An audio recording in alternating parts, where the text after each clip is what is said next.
एका लग्नाची दुसरी गोष्ट पासून ते दुनियादारी पर्यंत स्वप्नील जोशीची ही सुपरहिट होण्याची जर्नी छोटी असली तरी आपल्यासाठी मात्र ती फार मोठी आणि विलोभनीय आहे आणि म्हणूनच स्वप्नील जोशी आपल्या सर्वांचा ऑल टाइम फेवरेट कलाकार आहे। चला तर पाहूया तो आवडीचा होण्याची काही कारण। कारण क्रमांक 1, मुंबई पुणे मुंबई मधला गोंडस गोलू मोलू बिग बाळी घालणारा पुणेरी मुलगा म्हणा किंवा एका लग्नाची दुसरी गोष्ट मधला घना दादा म्हणा, नाहीतर दुनियादारी मधला बच्चू म्हणा, स्वप्नील जोशी आपल्याला नेहमीच कन्व्हिन्सिंग वाटला त्याच्या प्रत्येक रोल मधला त्याचा क्यूटनेस आणि इनोसन्स आपल्या आवडीचा झाला आणि म्हणूनच तो आपला ऑल टाइम फेवरेट हिरो झाला। कारण क्रमांक 2, स्वप्नीलच्या कित्येक फॅन्ससाठी तो दादू आहे।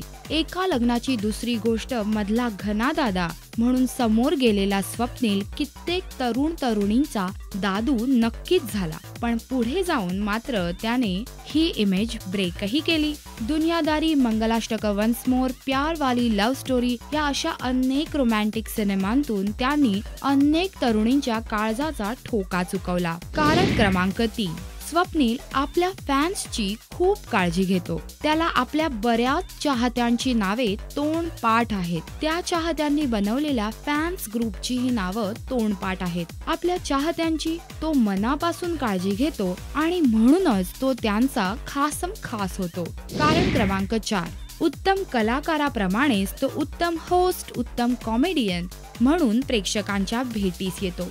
कॉमेडी शोचा जज म्हणून भरभरून हसतो, त्यामुळे तो आपल्या फॅन्सना फिल्म व्यतिरिक्तही वेगवेगळ्या रोल्समध्ये वेगवेगळ्या ठिकाणी भेटतो। कारण क्रमांक 5, आपल्या फॅन्सची काळजी घेणारा हिरो आपल्या दोस्तांचीही काळजी घेण्यास चुकत नाही। ॲज अ फ्रेंड तो कसा आहे याबाबत सईने हँगआउट मध्ये आपल्याला सांगितलंच। आपल्या फ्रेंड्सना तो इझिली कन्व्हिन्सही करतो आणि इझिली हँडलही करतो। सो ही आहेत 5 कारणं स्वप्नील जोशी आपला फेवरेट होण्याची।